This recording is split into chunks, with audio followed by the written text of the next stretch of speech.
अश्वत्थ हुते भोगवास गोविंदस्य सदा प्रिय अशेष हर में पापम वृक्ष राजा नमोस्तुते। इस प्रकार वृक्ष का स्मरण करते हुए प्रणाम करते हुए कथा सुननी चाहिए। प्रेम छोड़िए विष्णु भगवान की जय।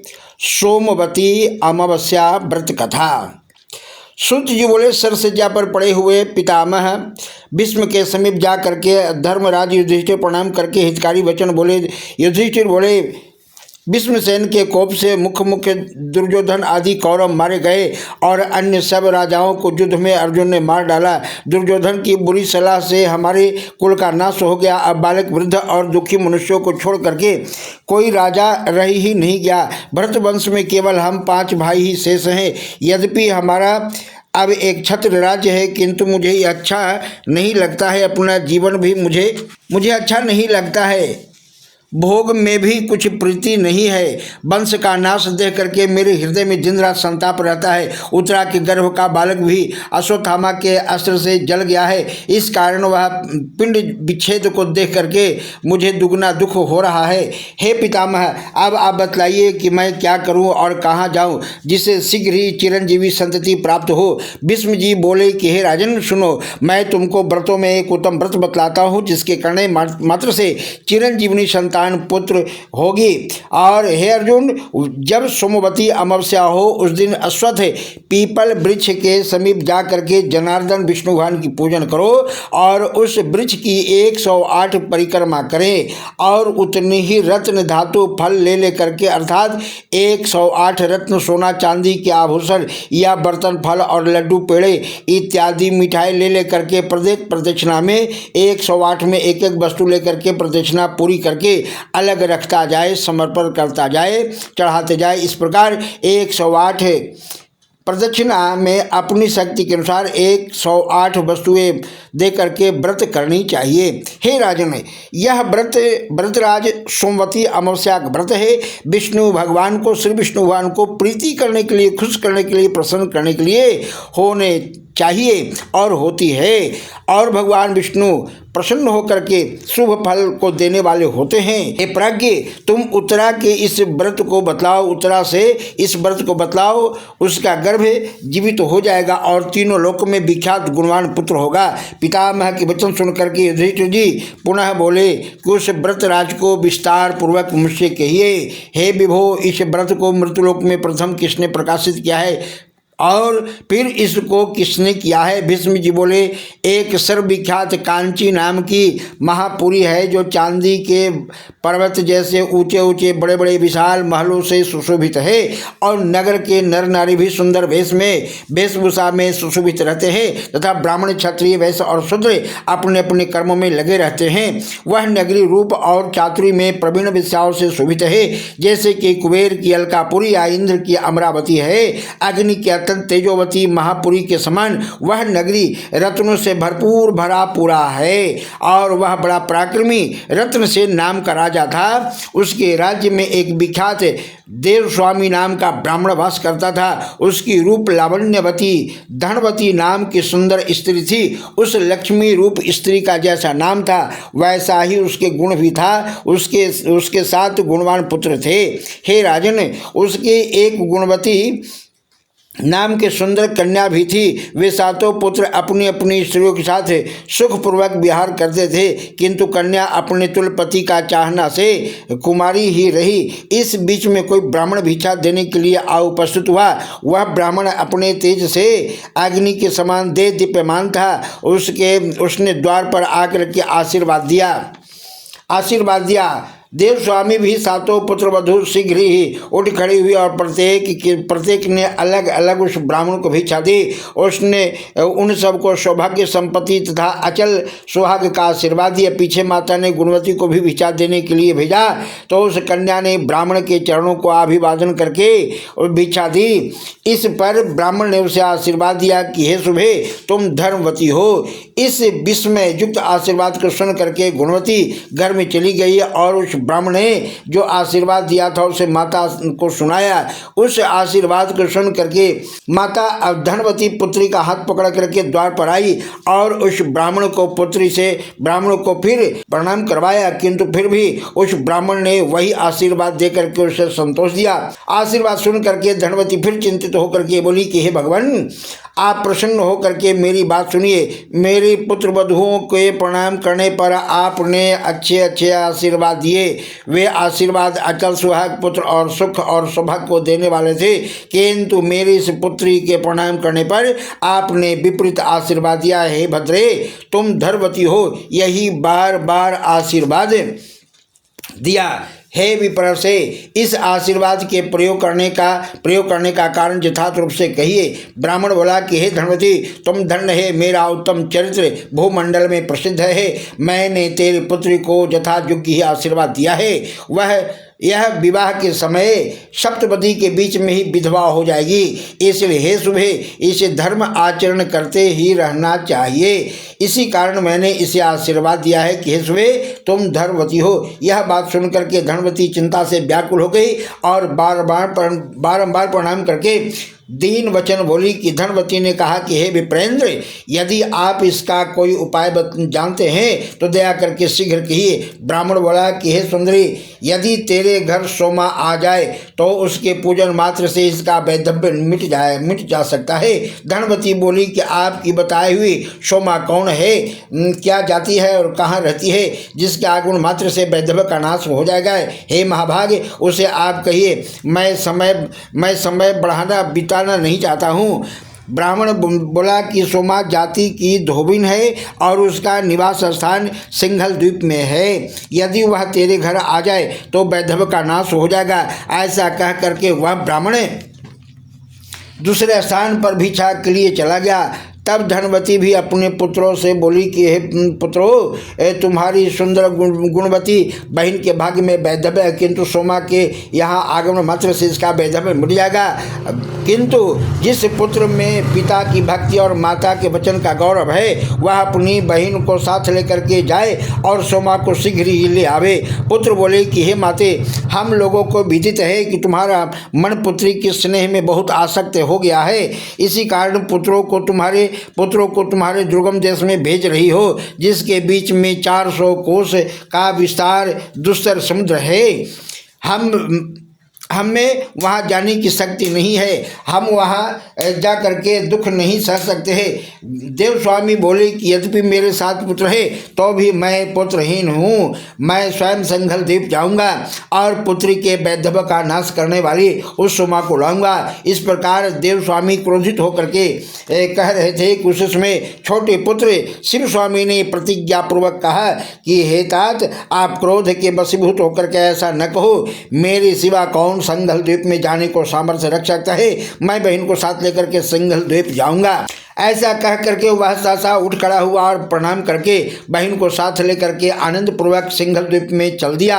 वह ब्राह्मण पुत्र कुछ ही दिनों चल करके समुद्र के किनारे पहुंच गया और वहां समुद्र पार करने का प्रयत्न करने लगा। वहां उसने एक अत्यंत विशाल वट वृक्ष देखा, जिसकी खोखड़ में गिद्धराज बच्चे सुखपूर्वक बैठे हुए थे। उस वृक्ष के नीचे उस दोनों भाई बहन ने एक दिन बिताया। संध्या समय गिद्ध बच्चों के लिए भोजन लेकर के आया और उन्हें पकड़कर भोजन कराने लगा, किंतु बालकों ने गिद्ध से भोजन न लेकर के उसे नीचे गिरा दिया। तब गिद्ध चिंता से व्याकुल होकर के मन वाले उस बच्चे से पूछने लगा कि हे पुत्रो, तुम भूखे होकर के भी भोजन क्यों नहीं कर रहे हो? मैं तुम्हारी युग्य कोमल मांस लाया हूँ। बालक बोले कि हे तात, इस वृक्ष के नीचे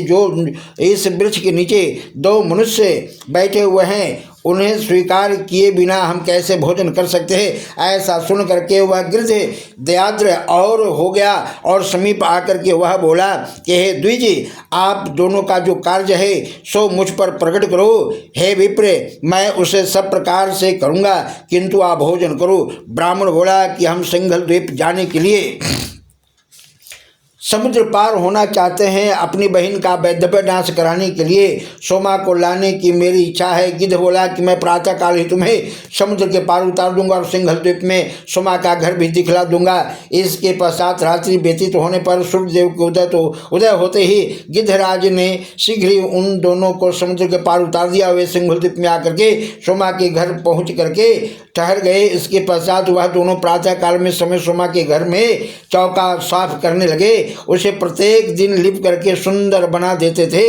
इस प्रकार करते करते वहाँ बहुत दिन 1 वर्ष व्यतीत हो गया। इस प्रकार स्वच्छता देख करके सोमा ने विस्मित होकर के आश्चर्य होकर के अपने पुत्रों और बहुओं से पूछा कि यहाँ तुम यह झाड़ू लगा करके कौन लिपा करता है, मुझसे कहो। उन सभी ने एक साथ ही कहा कि यह हमारा किया हुआ नहीं है। इसके पश्चात किसी एक दिन वह धोबिन रात्रि को छिप करके बैठ गए। उसने देखा कि ब्राह्मणी कन्या घर में आंगन में झाड़ू लगा रही है और पवित्र व्रती भाई उस आंगन को लिप रहा है। सोमा ने उन दोनों के पास जाकर के पूछा कि तुम दोनों कौन हो, मुझसे कहो। उन्होंने सोमा से कहा कि हम ब्राह्मण की संतान हैं। सोमा बोली कि मेरे घर में ब्राह्मण होकर के झाड़ू बुहार लगा रही हो, इससे मैं तो जल गई, नष्ट हो गई। इसमें कोई संदेह नहीं है कि इस पाप से मेरी न जाने कौन कौन सी दुर्दशाएं होंगी।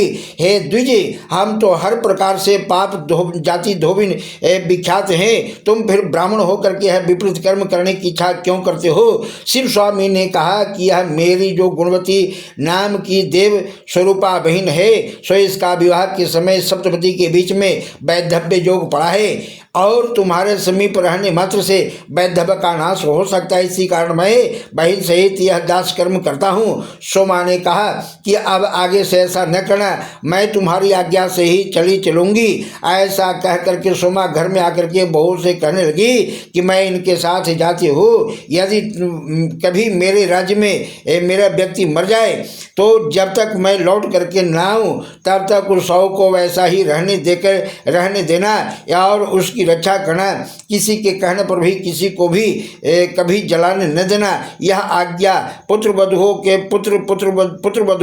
के स्वीकार कर लेने के बाद वह सोमा महासमुद्र के किनारे आई और क्षण मात्र में ही उन दोनों ने धनवती की आज्ञा से सोमा के घर में चली गई। इस प्रकार पूर्णकामा सोमा धोबिन मृत ब्राह्मण को जीवित करके प्रसन्नता से भरी हुई भाई बहन को पार उतार दिया और स्वयं भी आकाश मार्ग से वह महासमुद्र के पार गई। उसके प्रभाव से निमिष मात्र में ही सब कोई कांचीपुरी आ गए। सोमा को देख करके धनवती ने प्रसन्न होकर के उनकी पूजा की। फिर इसी बीच में शिव स्वामी देशांतर से अपने बहन के सदृश वर लाने के लिए उज्जैनी पहुंचा और वहां से पंडित देव शर्मा के पुत्र रुद्र शर्मा ब्राह्मण वर को लेकर के आया, जो कि उसकी बहन के समान ही गुणवान था। पश्चात उस धोबिन सोमा ने उसका विवाह करा दिया। देव स्वामी ने शुभ लग्न और शुभ नक्षत्र में अपनी कन्या गुणवती को गुणी रुद्र शर्मा के लिए दे दिया। फिर वैवाहिक मंत्रों से हवन करवा दिया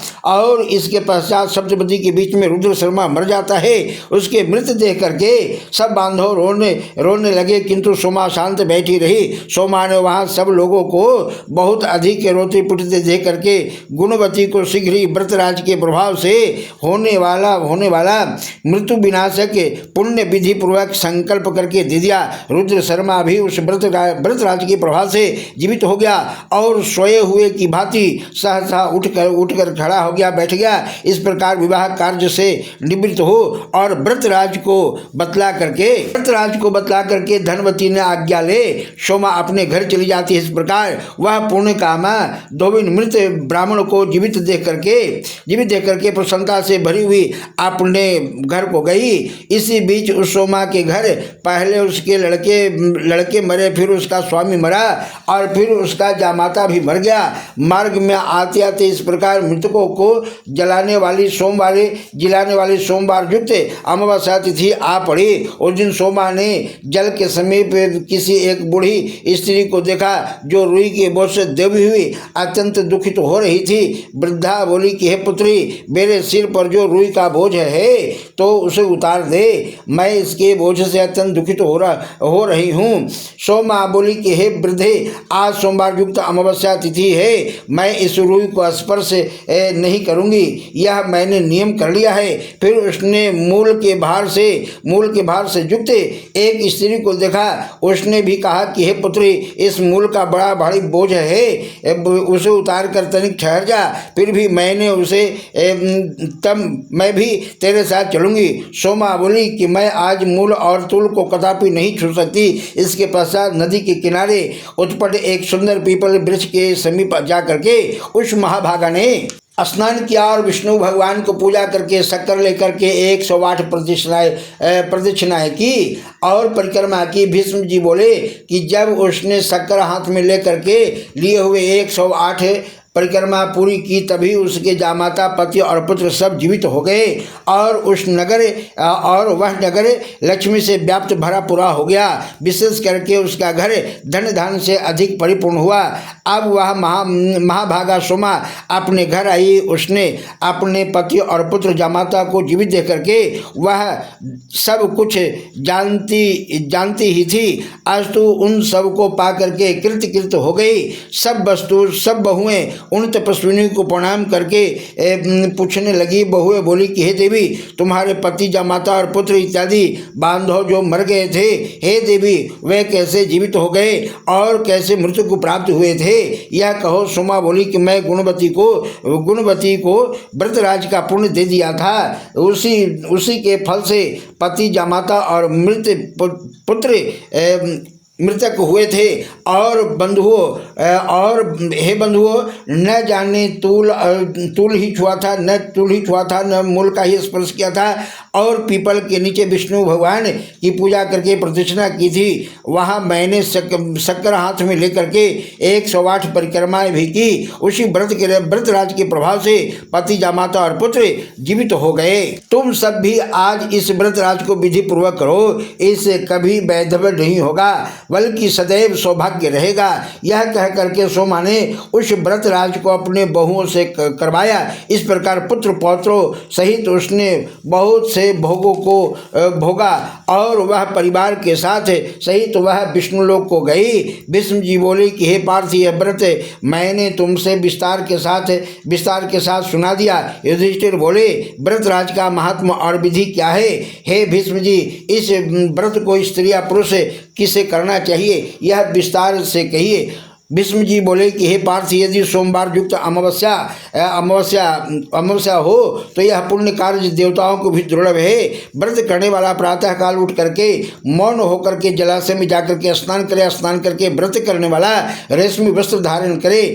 फिर हे कुरुनंदन, पीपल वृक्ष के समीप जा करके उसके मूल में मंत्रों द्वारा विष्णु भगवान की पूजा करे। यह विष्णु भगवान की पूजा का मंत्र है। यह व्यक्त अव्यक्त स्वरूप वाले सृष्टि, स्थिति, संहार के कर्ता, आदि, मध्य और अंत रहित विष्टर सर्वस्य विष्णु भगवान आपको नमस्कार है। इस प्रकार पीले वस्त्र, अक्षत्र वस्त्र, अनेक प्रकार के पुष्प और भक्ष्य भोज्य से गोविंद का स्मरण करके पूजन करे। हे पांडव, फिर आगे कहे हुए इस अश्वत्थ हुत भुग मंत्र से पीपल का पूजन करे और अश्वत्थ की पूजा का मंत्र है, हे अग्नि के वास स्थान और गोविंद के सदैव आधार होते अश्वत्थ मेरे संपूर्ण पापों को रो। हे वृक्षराज, तुम्हें नमस्कार है। यह प्रदक्षिणा करने का मंत्र है। यह हे अश्वत्थ, तुम मूल में ब्रह्मा रूप, मध्य में विष्णु रूप और अग्रभाग में शिव रूप हो। तुम्हें बारंबार नमस्कार है। इस प्रकार पूजा विधि समाप्त करने के पश्चात प्रदक्षिणा करे। सोना, चांदी, हीरा और मणियों को लेकर के कांसे के पात्र और तांबे के पात्र से बच्चे भोजन करने की योग्य पदार्थ भर करके अलग अलग एक एक पात्र उठा करके पीपल को प्रदक्षिणा करके चढ़ावे। जब तक 108 परिक्रमा न हो जाए तब तक प्रदक्षिणा करता रहे और फिर वह द्रव्य गुरु अथवा ब्राह्मणों को दान दे दे। इस प्रकार सोमा की संतुष्टि के लिए सुहागिन स्त्रियों का पूजन करके ब्राह्मणों को अन्न दे करके फिर स्वयं मौन होकर के भोजन करे। हे राजन, यह मैंने व्रतराज की विधि तुमसे कह दी है। द्रौपदी, सुभद्रा और उत्तरा से इस व्रत को कराओ। उत्तरा के गर्भ का बालक अल्प समय में ही जीवित हो जाएगा। युधिष्ठिर जी बोले, जो स्त्री थोड़ी संपत्ति वाली हो वह बिना स्वर्ण के साथ क्या करे, वह इस व्रत राज का पूर्ण फल कैसे प्राप्त कर सकती है। सो कहिए भीष्म जी बोले, हे पांडव, फल पुष्प भक्ष्य पदार्थ, लड्डू, पेड़ा इत्यादि और वस्त्र आदि के द्वारा प्रदक्षिणा करने से भी पूर्ण फल की प्राप्ति होती है। हे नरेंद्र, विष्णु भगवान के इस व्रत के प्रभाव को तुमसे ध्यान पूर्वक कहा और तुमने सुना है। पति, पुत्र, धन और बहुत परिवार की इच्छा करने वाली स्त्री को इसे शीघ्र करना चाहिए। यह कोई आश्चर्यजनक की बात नहीं है। इस व्रत का प्रभाव ऐसा ही है। प्रेम से बोले विष्णु भगवान की जय।